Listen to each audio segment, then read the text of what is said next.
What's going on, everyone?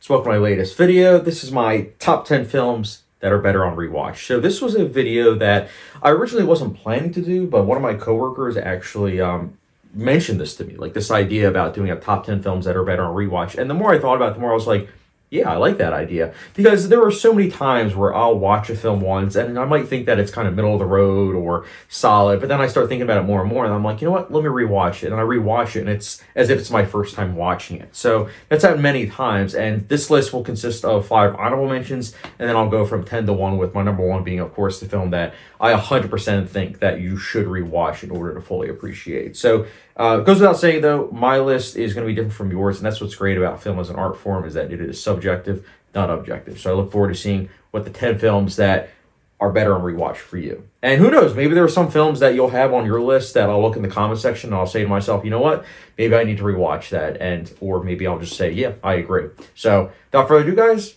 let's get started. So, honorable mentions, the first one we have Sweet Smell of Success.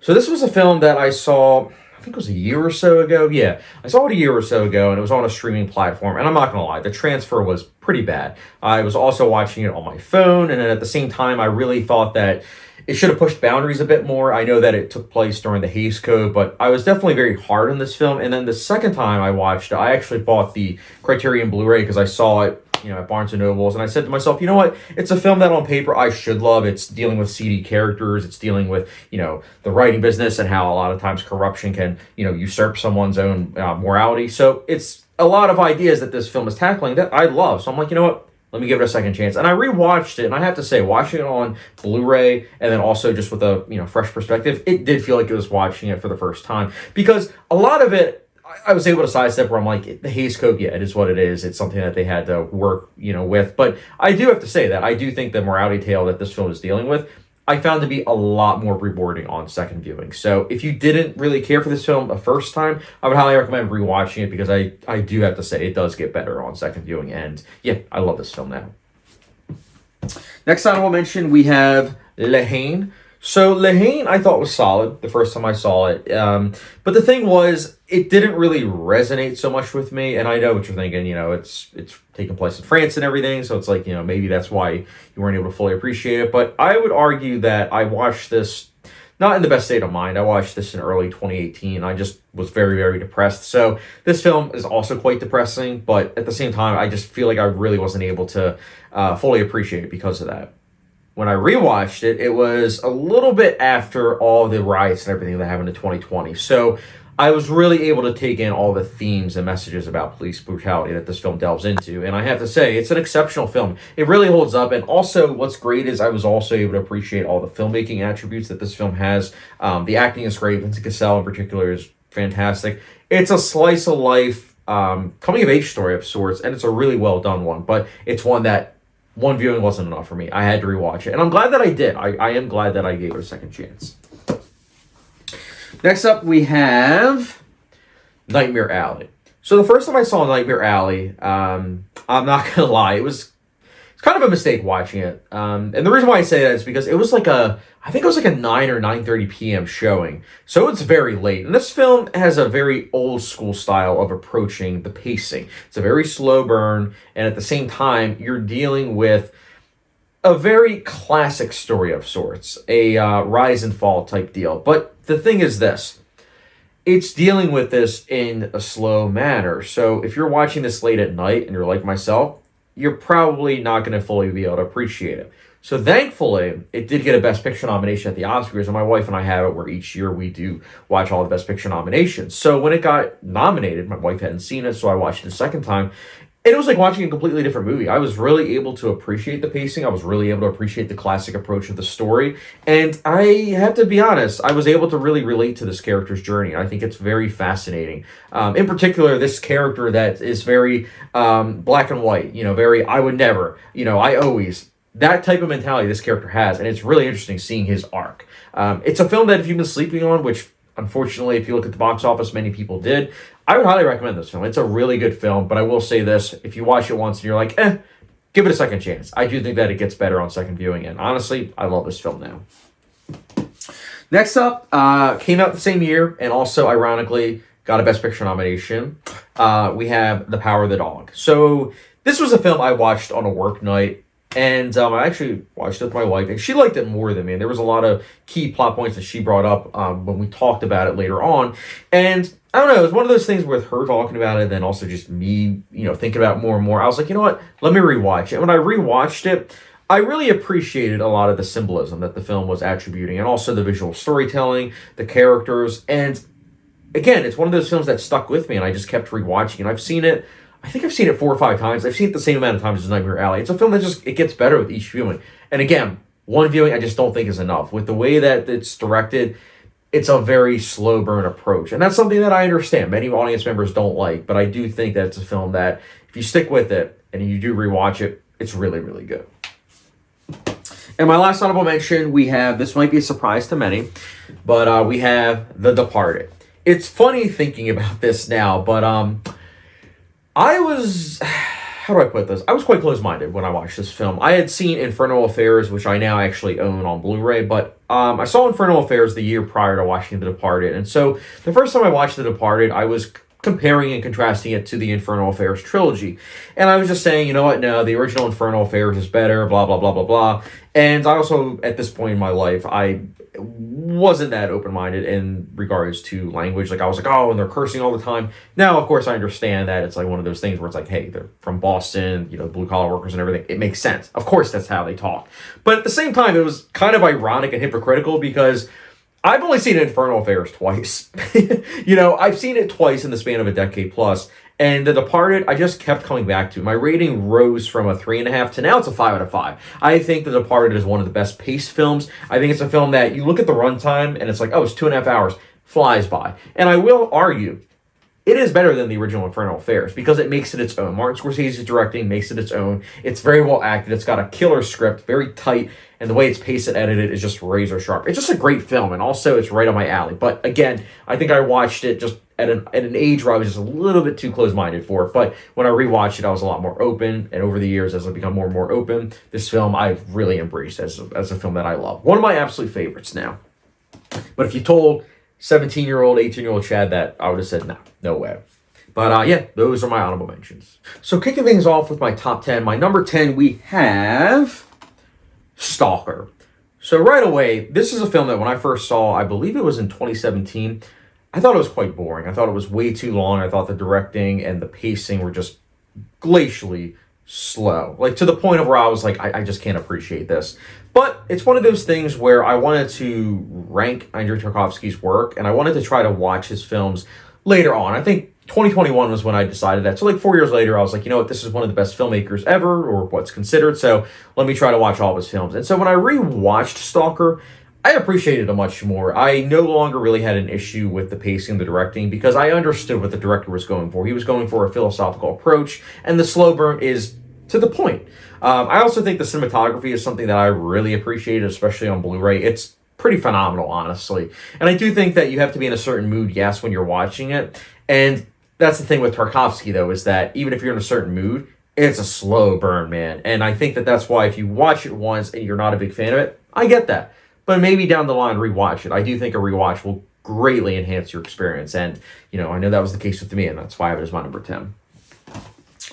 Next up, my number 9, we have a film that I saw in early 2023. Or no, my apologies, early 2024. And that is my number 9, 5 Easy Pieces.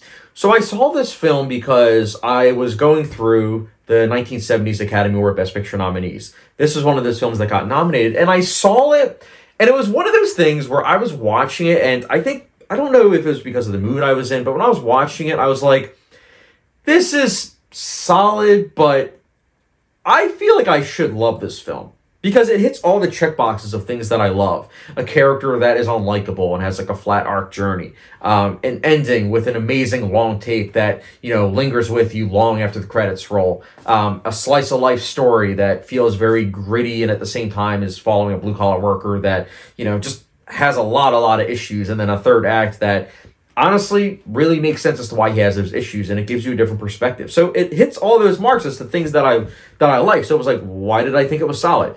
So I decided that I was going to give it a second chance, but this time instead of streaming, I was going to pick it up on Criterion Blu-ray. And I'm glad that I did, because not only do I think that it looks a lot better, it looks incredible, honestly, on Blu-ray, but I think I was really able to hit home that, yes, this is something that I do like. And it was a really, really interesting journey. I think that the pacing was something that was no longer an issue now that I know how it ended, which I have to say, sometimes I feel like it is good that you know how things end, because then you can, recontextualize certain things. That was what I was able to do rewatching this film a second time. I was like, okay, that makes sense why you did this. I understand why you did that. And I really like this film. I think it's a great film, but at the same time, it's not really for everyone. But if you are someone that watched it one time, you're like, don't really know how I feel about it, watch it a second time, years later. I promise you'll appreciate it much more. That's why I have it as my number 9.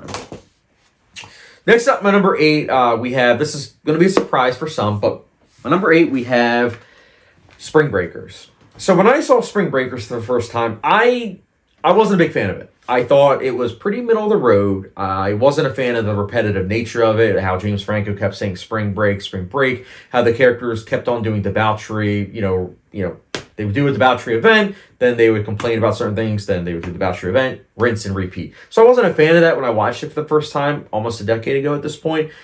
But it was one of those things where the imagery, the score by Cliff Martinez, the acting, these are all elements that I kept coming back to. I couldn't get out of my head. And with each subsequent viewing, I've bumped my rating up. I've seen this now, I think, 4 times, and each viewing, it's gotten better and better. I now look at it as pretty much in the same view as something along the lines of like Wolf of Wall Street, where it is a critique of capitalism, how you have these women that are trying to take control over themselves, but at the same time, they are following in pursuit of a lot of things that honestly isn't really attainable if you look at it honestly. So I just find this film to be quite interesting, and I do think that, again, it gets better with each viewing. Is this film for everyone? No, but I do think that if you saw it one time and you didn't hate it, I know a lot of people hate this film, it's very divisive, but if you're someone that thought it was just okay or middle of the road like myself on my first viewing, give it a second chance. I do think it will grow on you the way it did with me, and that's why I own it on Blu-ray. That's why it's my number 8. Next up, my number 7. This is another film that I originally thought was middle of the road. I think I gave this film also a 2.5 out of 5, which I originally gave Spring Breakers. My number 7, we have Fear and Loathing in Las Vegas. So this is a film that one of my friends actually really likes this film. So he's the reason why I decided to give this film a second chance, because he put it to me bluntly. He said that it's putting him in the mindset of someone that, is on drugs. And just like someone that, is on drugs, a lot of times they have an aimlessness about them. So the directing and the pacing and the writing is trying to emulate that as well. So when I watched it a second time and I had that in my mind, I was like, okay, that makes sense. And it's the same thing, honestly, with The Big Lebowski. The reason why I didn't have The Big Lebowski on this list is because I'm pretty sure I gave The Big Lebowski like a 4 out of 5. So it's like, yeah, The Big Lebowski went from a 4 to a 4.75 out of 5. But something like Fear and Loathing in Las Vegas, I mean, this is a film that went from a 2.5 to a 4.5. And I could see it going up even higher. Like, it's one of those films that it gets better with each viewing. And I think it's also hilarious. Like, the humor is something that with each viewing, I've gained more and more appreciation for, and also laughter. Like, the first time I didn't really find it funny. I was just like, what are we doing here? But the second time I was really able to get in the mindset of these characters, and I do think that it's a really good film. I can see why it has a cult following, and I'm definitely part of that cult now, because I really like this film. I think it is a film that gets better with each viewing, and I would highly recommend a rewatch. Next up, this one is going to take some explaining to do.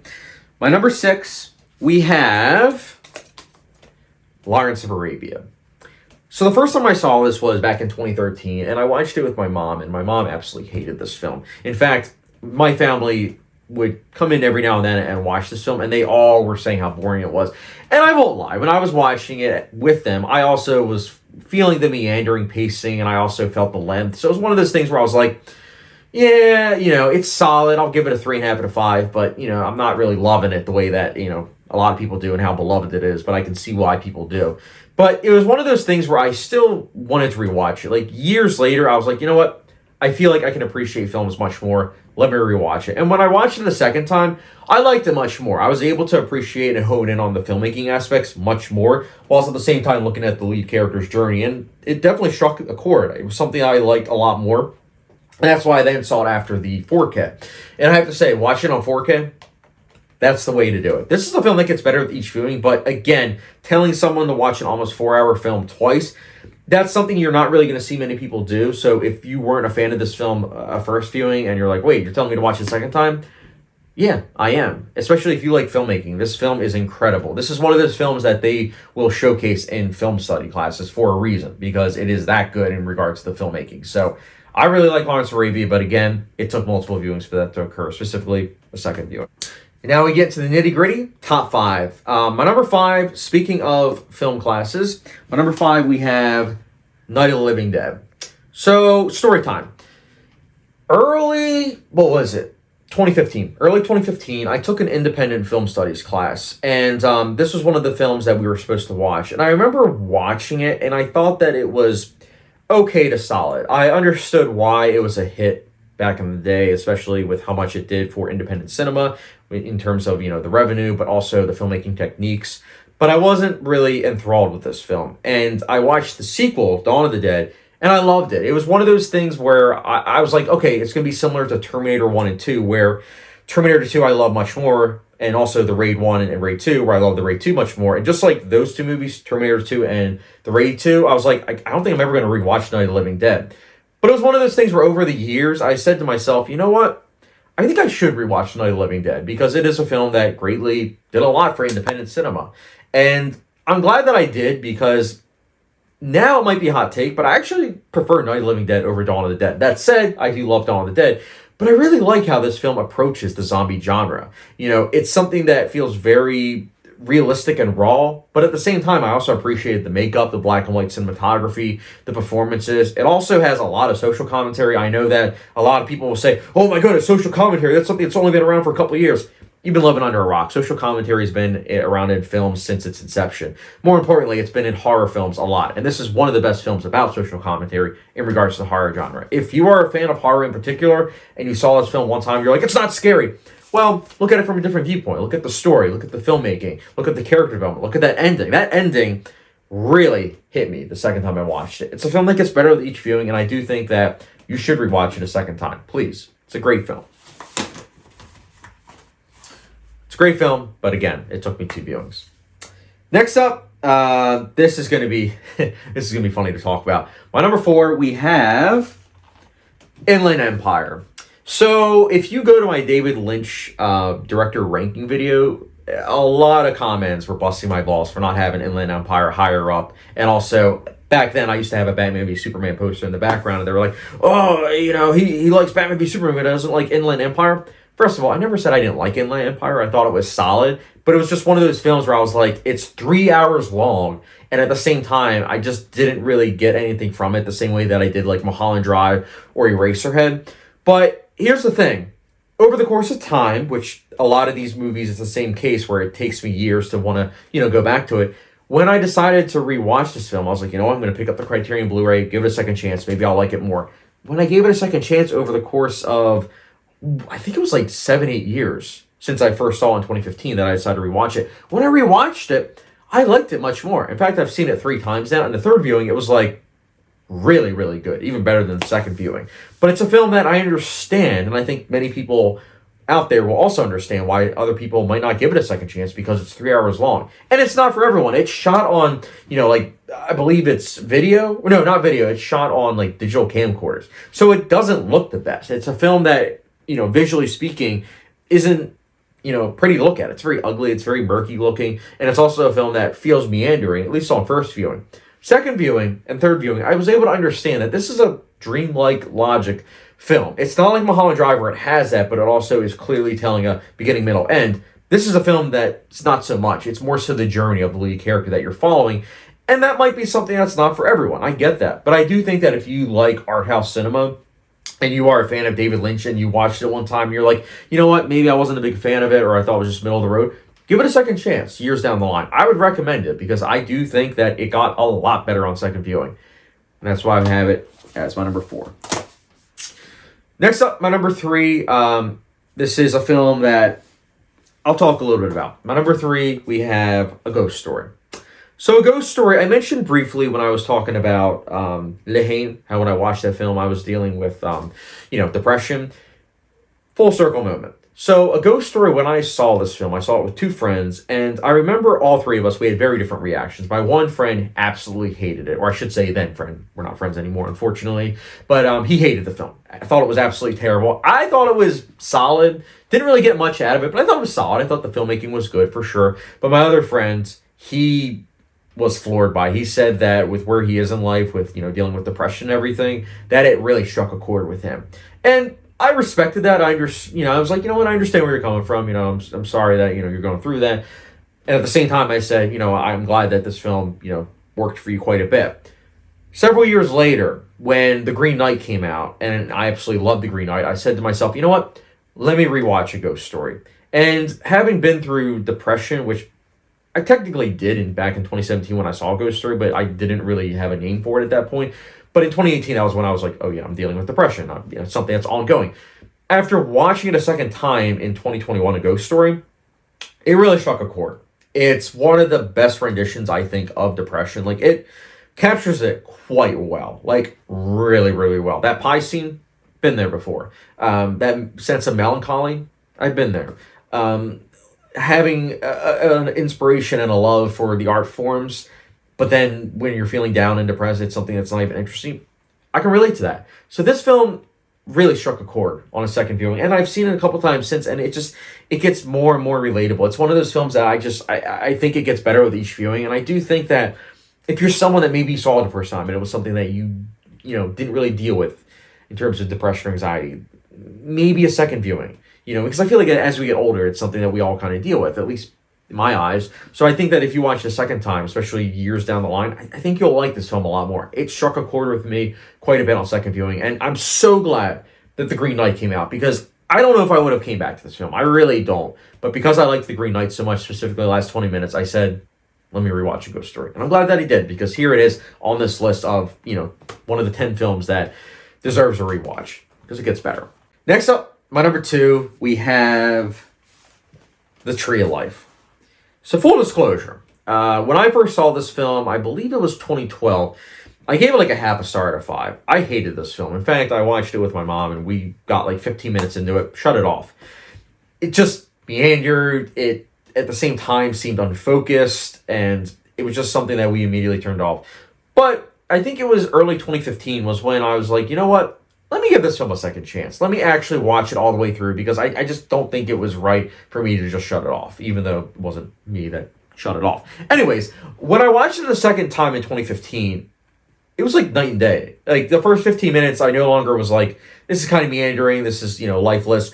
I was really into it. It was one of those films where I was like, you know what, it kind of feels a little bit lengthy, which was the theatrical cut, but I'm really into this film. I'm very invested with seeing how this all plays out. And I have to say, with each viewing, it does get better and better. It's almost like a religious experience watching it, especially the extended cut, which is only on the Criterion Blu-ray, which I would highly, highly recommend. One of the best looking Blu-rays out there. But this is a film that you shouldn't just watch once. You shouldn't. It's nonlinear storytelling. It is Terrence Malick's directing style. Things that might not necessarily cater towards most people, for sure. But if you're someone that's really into, film as an art form, and you watch this the first time and you're like, I'm not really feeling it, rewatch it. I do think it gets better and better. It's something I also find to be quite relatable. I mean, this is a story that's following 3 brothers. I'm one of 3. In regards to brothers, I do have a sister as well. But it's one of those things where I can relate to these things now. And I feel like over the course of time, I'll be able to relate to this film even more. But even if you don't relate to this film, there's no denying the filmmaking. The filmmaking is exceptional. And that alone deserves a second viewing. One of the shots in this film, which is ironically on the cover, one of the best film shots, I should say, of all time in my eyes. Love this film.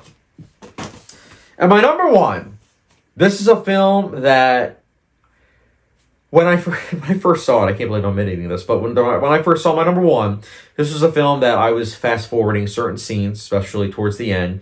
I can't believe I'm saying this now, because now it's in my top 10 of all time and is pretty darn close to taking my top 4 in Letterboxd. My number 1, we have 2001: A Space Odyssey. That's right. When I first saw this on DVD from the library, I thought it was quite boring. I liked a lot of the visual effects. I liked the cinematography. I thought the score was haunting. But I wasn't a fan of the acting for some reason. I love the acting now. I thought it was way too long. I thought the way it was paced was also quite meandering, and I just wasn't a fan of it. I had a very difficult time watching it. That's why I was skipping through scenes. But you know what? It's been over 7 years, so the law of limitations are no longer effective for this film. But anyways, now I love this film. I watched it a second time. I want to say I watched this film for the first time in May of 2013. I think I saw it a year later. And when I saw it a year later, it was like watching a different film. I didn't really think that it was slow. In fact, I rose my rating up quite a bit the second time I watched it. And each viewing, the pacing has gotten better and better. I no longer think that it's a slow-paced film. In fact, I think it's a meditative film. This is one of the few films I would dare say is a religious experience watching it. It is one of the greatest films of all time. It's one of the greatest film experiences of all time. But it is a film that if you saw for the first time and maybe you watched it late at night and you thought it wasn't that good or it was meandering, give it a second chance. Maybe a second chance when you watch it on a good night's sleep, or maybe you watch it in the morning or afternoon, you'll like it much more. But I will say, either way, this is a film that requires a second viewing. The 2001: A Space Odyssey, like most Stanley Kubrick films, they're not one and done. You have to rewatch his films, and this is at the top of that list of, yeah, it deserves a rewatch. Yeah, guys, that is my top 10 films that are better on rewatch. This was a fun list to do. I'm looking forward to seeing the top 10 films that you believe are better on rewatch. I look forward to it, especially because who knows? You might have some films on there that I saw once and I was like, wasn't a big fan of, but maybe if I see it down on that list, I'll say to myself, you know what? Maybe I'll rewatch it. Maybe I'll like it even better. Because at the end of the day, film is something I absolutely love, and there's no better feeling than watching a film and liking it even more a second time. No better feeling. But yeah, let me know your top 10 films in regards to that are better on rewatch in the comment section down below. And if you haven't done so already, follow me on Patreon, Letterboxd, subscription, notification bell, and I will catch you guys later.